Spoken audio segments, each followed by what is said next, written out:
Hi friends, welcome back. तो अभी हम देखने वाले हैं सुधांशु त्रिवेदी की full speech on Waqf bill.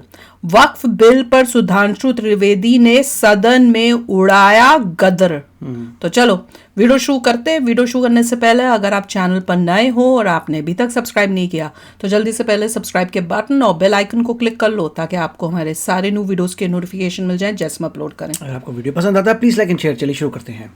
आप बोले माननीय सभापति महोदय, आज इस पुराने वक्त की आखिरी रात में खड़े होकर इस नए वक्त के आगाज की नई सुबह के दिन मैं प्रधानमंत्री श्री नरेंद्र मोदी जी, हमारे अल्पसंख्यक मामलों के मंत्री किरण रिजिजू जी का मैं बहुत इस्तकबाल करता हूं।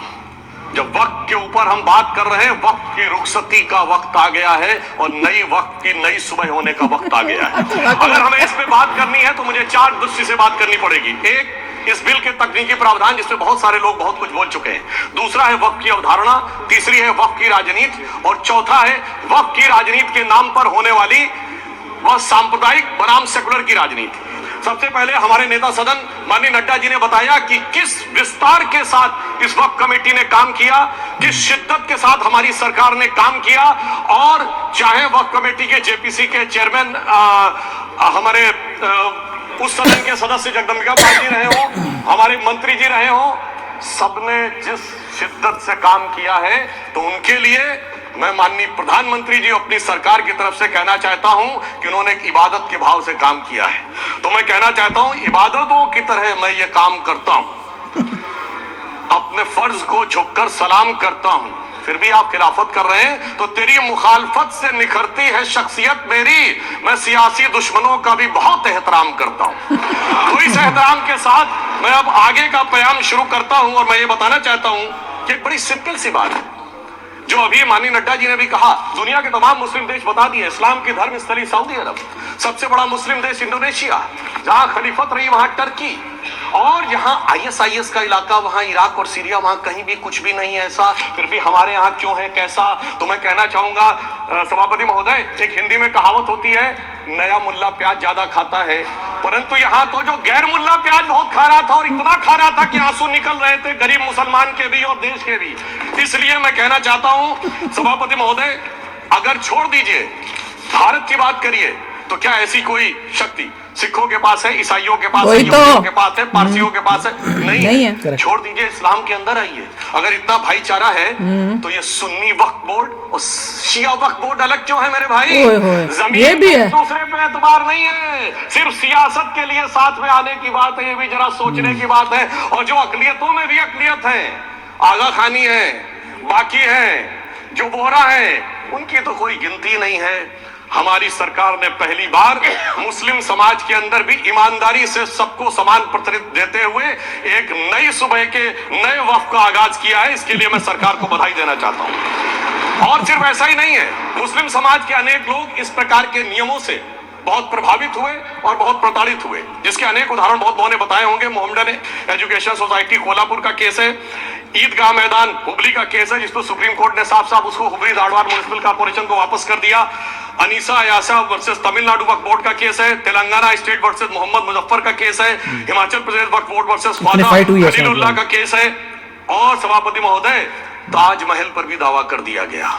अब तो मैं पूछना चाहता हूं, और सुप्रीम कोर्ट ने अपने जजमेंट में कहा कि भाई शाहजहां के जमाने का लिखा फरमान लेके आइए तब हम मानेंगे कि इसमें कोई दावा है या नहीं। ये मुझे देखना है। आप सोचिए कि अगर ये वक्त का कानून इसी ढंग से चला होता तो क्या होता। अभी हमारे जॉन ब्रिटास जी और मनोज झा जी ने बहुत सारी बातें बोली थी। एक प्यास की बात बोली थी उन्होंने, उड़ीसा के ग्राहम स्टोन्स का जिक्र किया था, तो उसमें तो कांग्रेस की सरकार सीबीआई की इंक्वायरी नहीं कर पाई थी। मगर जब ताजमहल का उल्लेख आता है सभापति महोदय तो एक प्यास मुझे याद आ जाती है। जब शाहजहां जेल में था और दूर से उस ताजमहल को देखता था और उसे सिर्फ एक सुराही पानी मिलता था और उसने औरंगजेब से कहा एक सुराही पानी और भिजवा दो, तो जानते उसने मना कर दिया। तो दुखी होकर शाहजहां ने फारसी में लिखा, ए पिसर तू अजम मुसलमानी, जे पिदरे जिंदा आप तरसानी, आफरीन हिंदुआन सदबार, जे देहंद पिदरावा मुर्दा देवमा।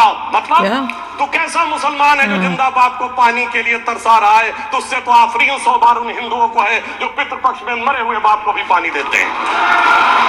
और सभापति महोदय, मैं बताना चाहता हूं कि ये हमने ईमानदारी से मुस्लिम समाज के कल्याण के लिए बात की है, क्योंकि एक तरफ खड़ा हुआ है ईमानदार मुसलमान जो शराफत के साथ ईमान को गले से लगाए हुए हैं, और दूसरी तरफ कुछ चंद सरमाएदार हैं जो उस अमानत में खयानत करके शरारत के साथ उसके झंडा बरदार बनना चाहते हैं। तो ये मुकाबला किसके बीच में है? ये शराफत अली और शरारत खान के बीच में मुकाबला है। हमारी सरकार शराफत अली के साथ खड़ी है, हमारी गरीब मुस्लिम के साथ खड़ी है। ये गरीबों गुर्बत वाले गुर्बत अली और सरमाएदारे वाले गाजी खान के बीच का इलाका है। मगर मैं कहना चाहता हूं महोदय, एक बात मैं बहुत स्पष्ट रूप से कहना चाहूंगा, इन जरूरतमंद मुसलमानों की लड़ाई के लिए मैं कह सकता हूं कि ये गरीब मुसलमानों के दिल की कसक और कट्टरपंथी वोट के ठेकेदारों के मन की ठसक के बीच में हमारी सरकार ने उस कसक का साथ दिया है, जिसके लिए मैं मानता हूं गरीब और पसमानदा मुसलमान निश्चित रूप से उनका आभारी होगा। हाँ, मगर जब इसकी बात आती तो भी माननीय खड़गे जी भी बोल रहे थे, माननीय संजय सिंह जी भी बोल रहे थे, मनोज झा जी माननीय बोला ना, मुझे बेमानी और कितने किस वर्ग के पुजारी हैं, तो मैं उनको बताना चाहता हूं केवल अकेले जूना अखाड़े ने पिछले साल 71 SC ST लोगों को महामंडलेश्वर बनाया है। अरे आप तो हमारे सदन में बैठे हुए बाली योगी उमेश नाथ जी नहीं दिखते। वैसे तो कहा जाता है जात ना पूछो साधु की, मगर मैं बताना चाहता हूं विश्व हिंदू परिषद के 50,000 से अधिक पुजारी ट्राइबल्स में जो शेड्यूल कास्ट है जो काम कर रहे हैं। मगर मैं हद अदब से पूछना चाहता हूं, बताइए मुल्ला मौलवी मुफ्ती मुकर्रम पारी हाफिज में से कितने पसमंदा है? उसमें कितने जुलाहा अंसारी खोसी बताइए, मिरासी कितने हैं? बाकी छोड़िए, पसंदा बोर्ड में है क्या? अरे वक्फ बोर्ड में है क्या? इसीलिए मैं कहता हूं खुद में आप फजीहत, दूसरों को नसीहत। अगर ईमानदारी से बात करनी है तो उस पर आगे। मगर मैं एक बात और कहना चाहूंगा कि हमारी जो सरकार ने नाम दिया है, इसको उम्मीद नाम दिया है, और ये उम्मीद है किसके लिए? उस ईमानदार मुसलमान के लिए और देश के हर खास व आम के लिए ये उम्मीद है। मगर सभापति महोदय, कुछ लोग वो हैं जो उम्मा का ख्वाब पाले हुए थे। उम्मा शायद हमारे बहुत से लोग समझते हो ना समझते हो, पूरी एक एंटायर जो इस्लामिक खलीफत और राज होता है उसको उम्मा कहते हैं। उम्मीद वालों को तो उम्मीद की नई रोशनी दिख रही है, उम्मा वालों की उम्मीद पे पानी फिर रहा है। तो ये उम्मीद और उम्मा के बीच का भी मामला है। परंतु मैं ये भी कहना चाहूंगा सभापति महोदय, इसके बाद सिर्फ ऐसा ही नहीं था, प्रॉपर्टीज के ऊपर तमाम सरकारी प्रॉपर्टीज पे जिसमें बहुत डिटेल में हमारे साथी लोग गए, मैं डिटेल में नहीं जाना चाहता। भोपाल का विषय है, हैदराबाद का विषय है, मुंबई का है, लखनऊ का है, पटना का है, बहुत प्रकार से है। माननीय लालू प्रसाद यादव जी का विषय जो बताया गया था तो बहुत ज्यादा हमारे मनोज झा जी बोल रहे थे, तो मैं उसके डिटेल में नहीं जाना चाहता हूँ। सबने वो वीडियो देखा है, बस एक लाइन में उनके लिए कहना चाहूंगा, वो कुछ भी बोल रहे, इसे कहते हैं बिगड़ी बात बने नहीं, लाख करो किनकोए, रहीमन बिगड़े दूध को मथे न माखन हुए। अब जो बोलना था वो बोल चुके, सबके सामने वो आ चुका। अब एक बात और है, दूसरे धर्म स्थलों के बारे में विषय आता है, तो मैं याद दिलाना चाहता हूं केरला के कैथोलिक चर्च ने 31 मार्च 2025 को जो लिखा, सिर्फ उसकी लास्ट की 2 लाइन बोलना चाहता हूं। We request the central government to get the amendment bill passed as early as possible so that the tears of thousands of suffering people in the place like Munambam can be wiped out only by a legal amendment that can provide a permanent solution to their suffering. We urge all the MPs from opposition party to support the bill so that the historic legislation can become unanimous. मगर सभापति महोदय, ये अल्पसंख्यकों की बात करने वाले जब अल्पसंख्यक की बात आती है तराजू पे तोलते हैं, किसका वेट ज्यादा है, किसकी धमक ज्यादा है, किसकी खनक ज्यादा है, फिर तय करते हैं कि माइनॉरिटी के साथ आना है, किस माइनॉरिटी के साथ नहीं आना है। और मैं एक और बात कहना चाहता हूं, तमिलनाडु के तिरुचेरी मंदिर की बात आई, यमुनानगर में गुरुद्वारे की बात आई, केरल में क्रिश्चियन कम्युनिटी की जमीन की बात आई। बहुत सारे लोग प्लेसेस ऑफ वर्शिप के एक्ट की बात करते हैं, तो as per places of worship act Tamil Nadu का मंदिर का तो स्टेटस नहीं चेंज हो सकता भाई। 15 अगस्त 47 के बाद किसी प्लेस ऑफ वर्शिप का स्टेटस नहीं चेंज हो सकता, तो वक्फ बोर्ड को क्लेम फॉरफिट कर देना चाहिए, because it is in contrast to the places of worship act. परंतु अब सुनिए, यही गुरुद्वारे के बारे में भी होना चाहिए। मगर सभापति महोदय, चाहे वक्फ बोर्ड का एक्ट हो, चाहे प्लेसेस ऑफ वर्शिप एक्ट हो, एक ही को फायदा होना है, जिसे कहावत में कहते हैं खरबूजा छुरी पर गिरे या छुरी खरबूजे पे गिरे, आखिर में कटना भगवे रंग के खरबूजे को ही होता है। अब मैं यह भी बताना चाहता हूं कि इन संपत्तियों के द्वारा जो कुछ हुआ, उन्होंने इतनी चीजों को लिया है, इतनी चीजों को लिया है। एक पुराना उर्दू का शेर है कि मिटे नामियों के निशान कैसे कैसे, और ये जमीन खा गई आसमां कैसे कैसे।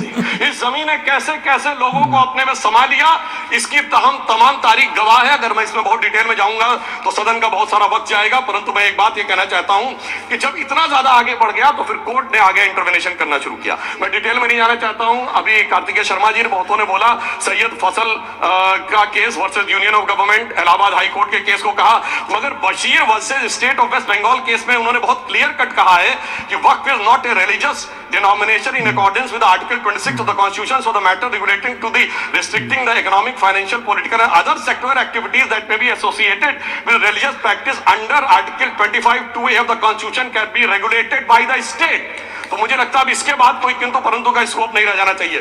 परंतु उसके बाद भी सभापति महोदय जो कानून को न माने, जो कहे संविधान को नहीं मानेंगे और जो ये कहे कि साहब अदालत के आदेश को भी नहीं मानेंगे, तो फिर इसका मतलब उसके मन में तो एक ऐसी बादशाही आ गई है। Correct. इसके लिए मुझे सभापति महोदय वो पुरानी वाली फिल्म अगर लोगों को याद हो तो मुगले आजम का वो सीन याद आता है कि जब अकबर ने अनारकली को कैद कर लिया तो सलीम कहता है जब्त मैं करूं जिसकी की जमीन वीरान हो गई है, जब्त वो न करे जिनके सिर्फ शौक के बाद चाहत को ठेस पहुंची है। ये जिल्ले इलाही की बादशाही नहीं बल्कि खुदाई है। मैं कहना चाहता हूं जो संविधान को न माने, कानून का न माने, इसका मतलब वो अपनी खुदाई में जी रहा है। तो ये वो लोग हैं। और वैसे मैं सभापति महोदय खुदाई से आजकल बहुत से लोगों को डर लगता है, क्योंकि जहां जहां खुदा है वहां वहां भगवान है, जहां जहां खुदा है वहां वहां भगवान है। बाकी आप सब बहुत बुद्धिमान हैं। अब मैं ये भी बात कहना चाहता हूं। और वैसे आखिर में उस अनारकली को कैद से छुड़ाने के लिए सलीम का एक हिंदू साथी दुर्जन सिंह भी आया था। मैं कह सकता हूं कि वक्त की इस मुकद्दस जमीन को अगर कैद करके रखा है तो उन चंद लोगों ने जिनके दिमाग आज भी उन चीजों में भरे हुए हैं कि कोई समझता हम तो किसी जमाने में हुक्मरान वक्त थे, कोई कहता हुजूर नवाब थे, कोई कहता बादशाह आलमगीर थे, कोई कहता है बादशाह गाजी जिंदा पीर थे।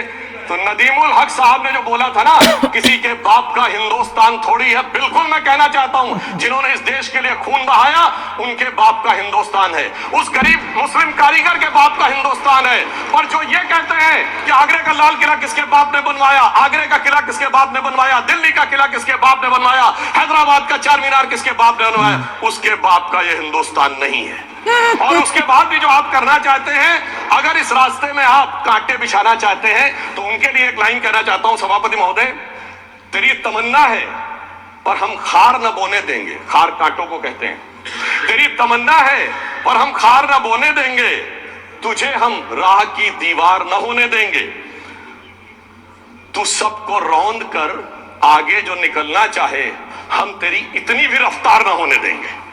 और इसीलिए हमारी सरकार ने इस विषय के ऊपर एक सही और सटीक प्रयोग करने का प्रयास किया है। मैं दूसरी बात यह भी बताना चाहता हूं, हमारे डीएमके के तिरुचि शिवाजी ने अनायास अकारण ये बात बोली थी कि उस समय जब जिन्ना का उल्लेख करते हुए उन्होंने कहा कि पार्टीशन के समय, तो मैं उनके सुलभ संज्ञान के लिए बता देता हूं 1946 की कॉन्स्टिट्यूएंट असेंबली में मद्रास प्रेसिडेंसी में 30 आउट ऑफ 30 सीट जो थी वो मुस्लिम लीग ने जीती थी विद 95% ऑफ वोट्स, और एक भी मुस्लिम वहां के बाद बाहर नहीं गया। इसलिए मैं ईमानदारी से कहना चाहता हूं फैक्ट को समझिए। और जो मद्रास प्रेसिडेंसी के मुस्लिम लीग के अध्यक्ष थे और पीजे पोकर साहब बहादुर और मोहम्मद इस्माइल, वही बाद में इंडियन यूनियन मुस्लिम लीग के अध्यक्ष बने और उन्होंने 28 अगस्त 1947 को सेपरेट स्टेट मांगे। जो कोई जाके कॉन्स्टिट्यूएंट असेंबली की डिबेट में पार्लियामेंट किया, आप वेबसाइट पे पेज नंबर 270 पे जाके पढ़ लीजिएगा। सरदार पटेल ने बड़े गुस्से में इस बात को कहा, अब जो हो गया सो हो गया, एक रात में दिल नहीं बदल गया, मगर अब देश के लिए कैसे आगे बढ़ना है उसके लिए ईमानदारी से आगे आओ। और खैर मैं अंबेडकर जी और पटेल जी के बहुत सारे वो कोट कर सकता हूं, सारी बातों को छोड़िए, मगर अफसोस की बात यह है सर कि अभी मनोज झा जी ने बोला था हम में से कोई शक है, कोई हूण है और ये करिए। अरे भैया जमाने चले गए, अब जेनेटिक सीक्वेंसिंग का जमाना आ गया है। और जेनेटिक सीक्वेंसिंग ने क्या प्रूव किया है, दुनिया के सबसे बड़े मुस्लिम देश इंडोनेशिया के राष्ट्रपति आए थे और राष्ट्रपति भवन में उन्होंने डिनर के दौरान कहा कि few weeks back I got my genetic sequencing done and I was told that I'm an Indian GDLA। अरे साहब कहां गुलामी की मानसिकता में पड़े हुए हैं सभापति महोदय। और यहां गुलामी की मानसिकता इस कदर पैबस्त है लोगों के दिमागों में, किसी सदन के एक सदस्य यहां विराजमान है, वो उस समय महाराणा सांगा का उल्लेख कर दिए मैं ईमानदारी से कहता हूं, एक भी इंडियन सोर्स में इसका उल्लेख नहीं है, सारे के सारे फॉरेनर्स और लुटेरों के सोर्स में उल्लेख है। इसीलिए मैं कहता हूं, ये गुलामी के जिन्होंने गुलाम बनाया उनके सोर्सेस पे यकीन न करिए। और वैसे थोड़ा सा आउट ऑफ कॉन्टेक्स्ट होते ये भी बोल दूं, हमारे सदन के बहुत सदस्यों को नहीं पता होगा, अलेक्जेंडर के आक्रमण का किसी भारतीय सोर्स में कोई उल्लेख नहीं है, पोरस नाम के किसी राजा का उल्लेख नहीं है, सिर्फ और सिर्फ ग्रीक में है। इसलिए गुलामी की मानसिकता से बाहर निकलिए, आप सही ढंग से समझने में सफल होंगे। मेरा अब ये भी अनुरोध अपने सदस्यों के साथ है। What a speech! अभी पूरी नहीं सुनी, मैं तो पूरी सुनूंगी। बहुत बढ़िया, This is just amazing, ऐसी स्पीच होनी चाहिए। हाँ, ऐसे होनी चाहिए। आप सामने वाले की बोलती बंद कि टाइम से एक्सीड ना करें, और तेजी तेजी से करके आए थे, जबरदस्त डिबेटिंग मोड में थे, हर बंदा केयरफुली सुन रहा था। और उनकी जो कविताएं थी, सबसे मजेदार तो वो थी कि तरबूजा तो चाकू या जो भी बोला तो छुरी पे गिरे, या छुरी एक तरबूजे पे गिरे, कटना तो भगवे तरबूज ने है, भगवा तरबूज। समझ में आ रही है?